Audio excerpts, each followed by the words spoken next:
జీవితాన్ని నీ నామం యొక్క మహిమలో సఫలం చేసి పూర్ణమై సంపూర్ణమైన నీ దివ్య చిత్తమే నీవు నన్ను నడిపే నూతనమైన జీవ మార్గము.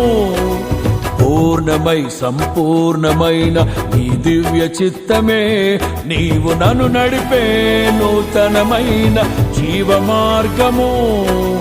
ఇహమందు పరమందు ఆశ్రయమైన వాడవు, ఇన్నాళ్ళు క్షణమైన నన్ను మరువని యేసయ్యా.